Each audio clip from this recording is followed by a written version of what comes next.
দেশের জনপ্রিয় অভিনেত্রী মেহজাবিন চৌধুরীকে ঘিরে শাহজালাল আন্তর্জাতিক বিমানবন্দরে ঘটে যাওয়া এক চাঞ্চল্যকর তথ্য প্রকাশ্যে এসেছে।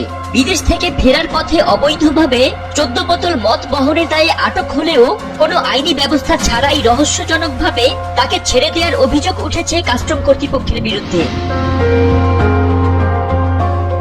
গত 17 আগস্ট ব্যাংকক থেকে BS218 ফ্লাইটে ঢাকা ফেরেন মেহজাবিন চৌধুরী। তার সঙ্গে ছিলেন স্বামী ও নির্মাতা আদনান আল রাজীব এবং পরিচালক শঙ্খ দাশগুপ্ত। গ্রিন চ্যানেল পার হওয়ার সময় কাস্টম তল্লাশিতে তাদের লাগেজ থেকে 14 বোতল অ্যালকোহল উদ্ধার করা হয়।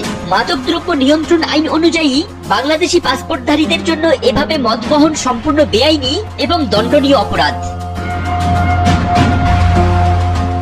জব্দকৃত পণ্যের বিপরীতে ডি শিফটের রেভিনিউ অফিসার মোহাম্মদ মোতাকাব্বির আলী একটি আটক রসিদ প্রস্তুত করেন। নিয়ম অনুযায়ী বিষয়টি মাদকদ্রব্য নিয়ন্ত্রণ অধিদপ্তরের কাছে হস্তান্তর করে মামলা হওয়ার কথা থাকলেও রহস্যজনক কারণে তাদের কেবল মুচলেকা দিয়ে ছেড়ে দেওয়া হয়। তবে বিস্ময়কর তথ্য হলো মেহজাবিনের কাছ থেকে কোনো মুচলেকাও নেওয়া হয়নি। আটককারী কর্মকর্তা মোহাম্মদ মোতাকাব্বির আলী জানান, তিনি নিয়ম অনুযায়ী মালামাল জব্দ করে সংশ্লিষ্ট শাখায় পাঠিয়েছিলেন, কিন্তু পরবর্তী অদৃশ্য সমঝোতা নিয়ে তিনি অবগত নন।